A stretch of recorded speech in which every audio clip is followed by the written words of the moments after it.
آج نا کرامت کی بات آتی ہے تو بندے چھپنے لگ جاتے ہیں، کہتے ہیں نہیں نہیں یہ نہیں ہو سکتا۔ ایک دن ایک صاحب کرامت بیان کر رہے تھے تو بڑے جھجک کے حضور غوث اعظم، میں نے کہا تو بیٹھ مجھے بیان کرنے دے، تو ڈر رہا ہے کرامت سے، ڈر رہا ہے، مجھے بیان کرنے دے، میں بیان کرتا ہوں، مجھے بیان کرنے دے۔ ملا علی قاری علیہ رحمہ نے لکھا ہے، دیگر بہت سارے لوگوں نے لکھا ہے، غوث اعظم خطبہ دے رہے تھے، تقریر کر رہے تھے، اچانک ہاتھ آگے بڑھایا تو یہاں تک ہاتھ بھیگ گیا غوث اعظم کا۔ ہاں کھول کے دیکھیں، کھول کے بات کر رہا ہوں، ہاتھ یہاں تک بھیگ گیا۔ مرید کہتے ہیں ہم نے پوچھا حضور پانی بھی کوئی نہیں، ہاتھ بھیگ گیا۔ میں چپ کر کے سبق پڑھو، شاگردوں کو پڑھا رہے، چپ کر کے سبق پڑھو۔ تھوڑی دیر گزری، چند گھنٹے تو ایک قافلہ آ گیا، سارے لوگ پانی میں بھیگے ہوئے ہیں، حضور غوث اعظم کے سامنے کھڑے ہوئے، کہا حضور آپ نے بڑی کرم نوازی فرمائی، بڑی کرم نوازی۔ وہ شاگرد کہنے لگے ہوا کیا؟ تو وہ لوگ کہنے لگے کشتی میں بیٹھے تھے تو کشتی ڈوبنے لگی، ہم نے کہا یا شیخ عبد القادر جیلانی، خدا کے فضل سے ہم پر ہے سایہ غوث اعظم کا، ہمیں دونوں جہاں میں ہے سہارا غوث اعظم کا۔ کہتے ہیں حضور غوث اعظم نے وہاں بیٹھے ہاتھ لگایا اور ڈوبتی کشتی کو باہر نکال لیا۔ اور ڈرنے لگے، کہنے لگے جناب یہ کرامت لوگ نہیں مانیں گے، تو میں کہا جنہیں نہیں ماننا نہ مانے۔ ان کے کانوں کے نا پیچھے خارش ہوتی ہے جب اس طرح کی ولیوں کی بات بتائی جائے، وہ تو حضور غوث اعظم کی بات نہیں مانا۔ اور یہ کہانیاں کروانی بند کر دیں آپ لوگ، اصل میں ان لوگوں نے قرآن و سنت تو پڑھا نہیں ہوا، یہ بزرگ بابوں کی کتابیں پڑھتے ہیں۔ اب یہ اس طرح کی باتیں پتہ کیوں کرتے ہیں؟ انہوں نے بابوں سے یہی کچھ سیکھا ہوا ہے۔ هو الذی یسیرکم فی البر والبحر، وہی ہے جو تمہیں سیر کرواتا ہے خشکیوں میں بھی اور سمندروں میں بھی۔ ظاہر ہے کہ یہ اللہ تعالیٰ کا ایک فزیکل فینومینا آف نیچر ہے کہ آپ ٹریولنگ کر رہے ہیں، اس لیے اللہ تعالیٰ اسے اپنی طرف منسوب کرتا ہے کہ ہم ہیں جو تمہیں خشکیوں میں، سمندروں میں، اور اب ایڈ کر لیں ہواؤں میں بھی لے کے پھرتے ہیں۔ حتی اذا کنتم فی الفلک، یہاں تک کہ جب تم سوار ہوتے ہو کشتی کے اندر۔ غوث اعظم خطبہ دے رہے تھے، تقریر کر رہے تھے، اچانک ہاتھ آگے بڑھایا تو یہاں تک ہاتھ بھیگ گیا غوث اعظم کا۔ مرید کہتے ہیں ہم نے پوچھا حضور پانی بھی کوئی نہیں، ہاتھ بھیگ گیا۔ میں چپ کر کے سبق پڑھو، شاگردوں کو پڑھا رہے، چپ کر کے سبق پڑھو۔ تھوڑی دیر گزری، چند گھنٹے تو ایک قافلہ آ گیا، سارے لوگ پانی میں بھیگے ہوئے ہیں، حضور غوث اعظم کے سامنے کھڑے ہوئے، کہا حضور آپ نے بڑی کرم نوازی فرمائی، بڑی کرم نوازی۔ وہ شاگرد کہنے لگے ہوا کیا؟ تو وہ لوگ کہنے لگے کشتی میں بیٹھے تھے تو کشتی ڈوبنے لگی، ہم نے کہا یا شیخ عبد القادر جیلانی، کہتے ہیں حضور غوث اعظم نے وہاں بیٹھے ہاتھ لگایا اور ڈوبتی کشتی کو باہر نکال لیا۔ سورہ یونس کی آیت نمبر 22 میں سیم یہی چیز اللہ تعالیٰ نے اپنے بارے میں بیان کی ہے۔ یہ جب کافر جو ہے وہ سمندروں کے سفر پر نکلتے ہیں اور جہاز ان کو لے کر ہچکولے کھانے لگتا ہے، اچانک یہ بھور میں پھنس جاتے ہیں تو پھر خالص اللہ کو پکارتے ہیں۔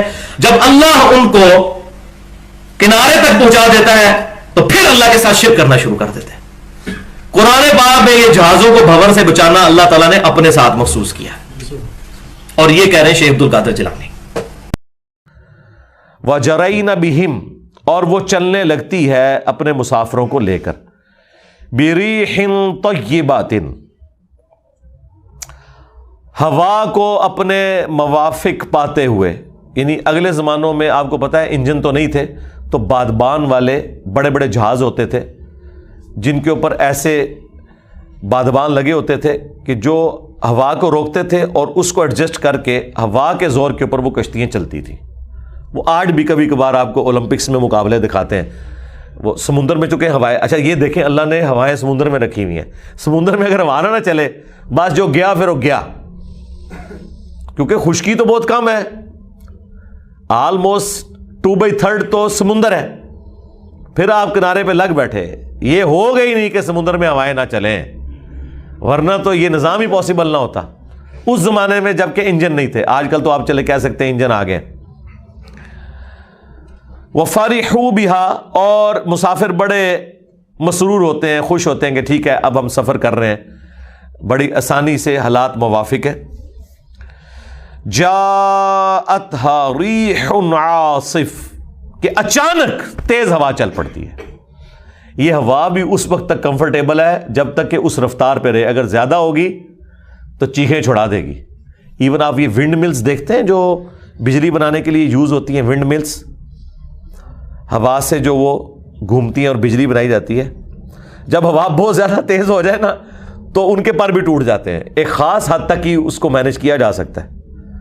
دیکھیں اللہ تعالیٰ کی بنائی ہوئی نعمت بھی زحمت بن جاتی ہے اگر اللہ تعالیٰ اسے ایک خاص رفتار سے زیادہ کرتے۔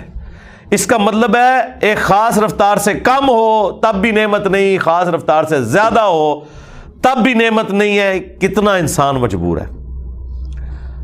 ہماری اس ایٹماسفیئر کے اندر آکسیجن نائٹروجن کی جو ریشو پروپورشن ہے، یہ اگر کم زیادہ ہو جائے تو ہم سانس بھی نہیں لے سکتے. زیادہ ہو تب بھی نہیں لے سکتے، کم ہو تب بھی نہیں لے سکتے. انسان کتنا مجبور ہے.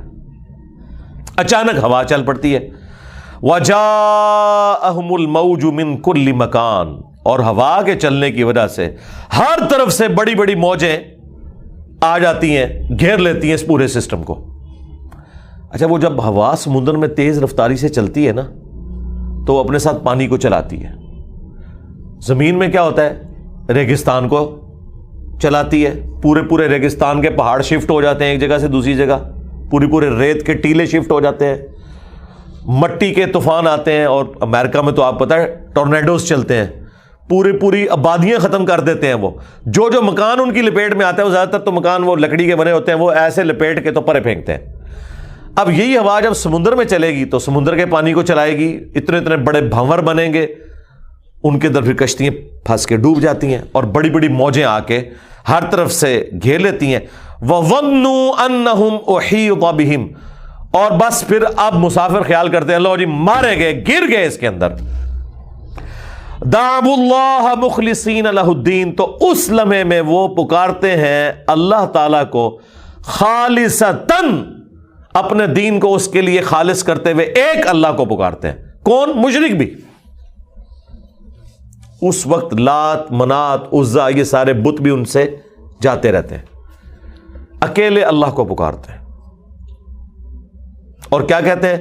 لَإِنْ أَنْجَيْتَنَا مِنْ هَذِهِ، کہ اگر تو نے ہمیں بچا لیا اس مصیبت سے، اس طوفان سے، لَنَكُونَنَّ مِنَ الشَّاكِرِينَ، تو ہم یقیناً تیرے شکر گزار بندے بن جائیں گے. بس ایک چانس اللہ تعالیٰ دے دے ہمیں. اور وہاں پہ دوسری ہستیاں ان سے جاتی رہتی ہیں، وہ آگے ذکر آ جائے گا. یا اللہ ایک دفعہ ہمیں بچا لے، ہم تیرے شکر گزار بندے بنیں گے. شکر گزاری کیا ہے؟ کہ ایک اللہ کے ماننے والے بن جاؤ. توحید سے بڑی کوئی شکر گزاری نہیں ہے کہ اس اللہ کو ہی اپنا معبود مانو، اسی کو مشکل کشا حاجت روا مانو، جس نے تمہیں یہ ساری نعمتیں دی ہیں، اور جب مصیبت میں گھرتے ہو اسے پکارتے ہو تو وہی مصیبت دور کرتا ہے، اور کوئی نہیں دور کر سکتا. فَلَمَّا أَنْجَاهُمْ، بس جب ہم انہیں نجات دے دیتے ہیں، اذا ہم یبغون فی الارض، تو پھر وہ زمین میں سرکشی کرنا شروع کر دیتے ہیں. بغیر الحق، نہ حق. اب اللہ تعالیٰ اس کے جواب میں کہہ رہا ہے، یا ایھا الناس، اے لوگو، انما بغیکم علی انفسکم، تمہاری یہ جو بغاوت ہے نا اس کا وبال تم پر ہوگا. اللہ کو کوئی فرق نہیں پڑتا. پوری کائنات اللہ تعالیٰ کی باغی ہو کے مشرک ہو کے مر جائے نا، اللہ کی توحید میں کوئی فرق نہیں آ سکتا. متاع الحیات الدنیا، ٹھیک ہے یہ دنیا کا متاع ہے، اس سے لطف اندوز ہو جاؤ، کتنی دیر زندہ رہو گے. ثم الینا مرجعکم، اس کے بعد تمہیں مر کے ہماری طرف ہی تو لوٹنا ہے. فننبئکم بما کنتم تعملون، پھر ہم تمہیں بتا دیں گے جو کچھ تم دنیا میں اعمال کیا کرتے تھے. دنیا میں ڈھیل مل بھی جائے، آخرت میں تو پکڑ ہو جائے گی. انہی آیات کے کانٹیکسٹ میں سورہ نسائی کے اندر وہ واقعہ ہے اکرمہ بن ابی جہل کا. یہ ان چند لوگوں میں سے تھے جن کے بارے میں حکم دیا گیا تھا کہ غلاف کعبہ میں بھی چھپے ہوئے ہونا تو قتل کر دینا، کیونکہ فتح مکہ کے موقع پر چند لوگ جنہوں نے اس وقت بھی جنگ کرنے کی کوشش کی، ان میں سے اکرمہ تھا. اس کو اپنے باپ کا غم ہی بہت تھا، ابو جہل کا بیٹا تھا. چونکہ دھمکی آئی تھی سورہ توبہ میں، یا تو سرزمین عرب چھوڑ کے چلے جاؤ 4 مہینے کے اندر، یا اسلام قبول کر لو، ادروائز عذاب استیصال آئے گا. ظاہر ہے تم نے رسول کا انکار کیا ہے تو الٹیمیٹلی اللہ کی طرف سے عذاب تو آنا ہے. تو یہ بھی پھر اپنی جان بچا کے سمندری سفر میں نکل گیا. اب جب نکلا تو وہی ہوا جو کچھ سورہ یونس کے اندر آیا کہ موجوں نے ہر طرف سے گھیر لیا.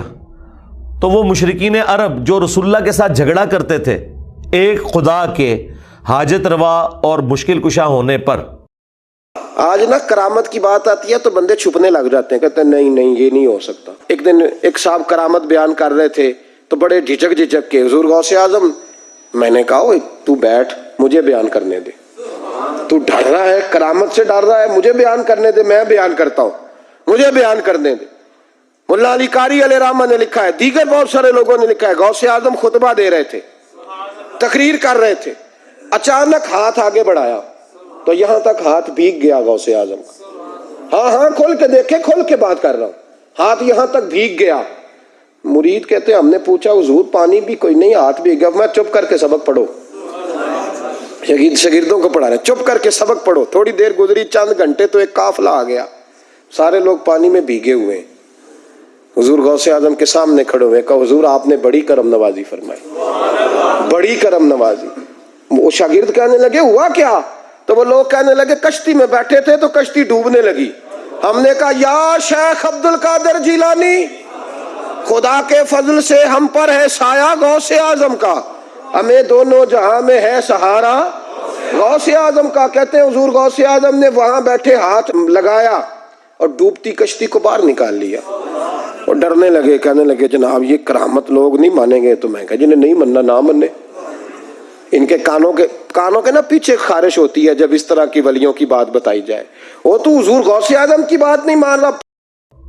اور بتوں کو ساتھ شریک کیا کرتے تھے, وہ بھی اکیلے اللہ کو پکارنا شروع ہو گئے. اچھا اس وقت اکرما کو کلک کر گئی یہ بات, باقیوں کو کوئی نہیں کی ہے. جس طرح یہاں پہ بھی ہم ہزار بندوں کے سامنے ایاک نعبد و ایاک نستعین پڑھے, جن کی قسمت میں ہدایت لکھی ہے انہیں کو ہدایت ملنی ہے. اکرما کو یہ بات کلک کر گئی. اس نے باقیوں سے کہا کہ یہاں بتوں کو کیوں نہیں پکارتے ہو؟ انہوں نے کہا بت کوئی نہیں کام آتے, اے بزرگاں تو اتنے دی شاید ہے, اے جڑی ہوں بلا آئی ہے نا, اے بزرگاں تو اتنے دا کام ہے, یہاں صرف اللہ ہی کام آتا ہے. وہاں پھر انہوں نے دل میں نیت کی اور اللہ کو گڑ گڑا کے پکارا کہ اے اللہ اگر تو نے مجھے نجات دے دی اس تکلیف سے تو میں تجھ سے وعدہ کرتا ہوں کہ تیرے نبی کے ہاتھوں میں ہاتھ دے کے اسلام قبول کر لوں گا. حقیقت کھل گئی, پوری زندگی نہیں کھلی. اپنے باپ کا بدلہ لینا چاہتے تھے, بس اللہ نے نجات دے دی. خشکی پہ پہنچے, چھپ چھپا کے حضور کی بارگاہ میں آئے, کلمہ پڑھ کے مسلمان ہو گئے. اچھا حضور نے بھی معافی دے دی صلی اللہ علیہ وآلہ وسلم. اور دیکھیں پوری زندگی کفر میں گزری ہے. اسلام میں ان کے مشکل سے 4 سے 5 سال گزرے, کیونکہ جنگ یرموک میں یہ 13 ہجری کے اندر شہید ہو گئے. حضرت ابوبکر صدیق رضی اللہ تعالیٰ عنہ کا جو دور خلافت تھا وہ بالکل اینڈ پہ تھا, یا حضرت عمر کا دور خلافت شروع ہو چکا تھا, کیونکہ چھوٹی چھوٹی بیٹل فیلڈز ہو رہی تھی. تو عین میدان جنگ میں حضرت ابوبکر صدیق کی وفات کی خبر بھی آئی, جو ابو عبیدہ نے چھپا لی کیونکہ مورائل ڈاؤن ہو سکتا تھا. اور اسی جنگ کے اندر 13 ہجری میں 8 ہجری میں فتح مکہ ہوا ہے, اور اس کے بعد انہوں نے اسلام قبول کیا. چلیں 8 میں بھی کیا ہو تو بمشکل 5 سال اسلام میں گزارے ہیں, اور شہادت کی موت مر گئے. پوری زندگی رسول اللہ کے مخالف, اور سب سے بڑھ کر باپ امت کا فرعون ہے اور بیٹا ہے اکرمہ بن ابی جہل رضی اللہ تعالیٰ عنہ. یہ ہے قسمت, یہ ہے اللہ تعالیٰ کی بانٹ کہ کسی کو ہدایت مل جائے. تو یہ واقعہ سنن نسائی کے اندر موجود ہے, اور سورہ یونس کی ان آیات کے حوالے سے مفسرین کوٹ کرتے آئے ہیں تاکہ پتہ چلے کہ اس امت میں بھی اس واقعے کی برکات نظر آئی ہیں کہ اگر کوئی شخص پکارنے والا ہو نا, تو وہ جب اپنی ایکسٹریم تکلیف میں ہوتا ہے تو پھر اللہ ہی کو پکارتا ہے, پھر اسے کوئی اور نظر نہیں آتا. سیدھی سی بات ہے.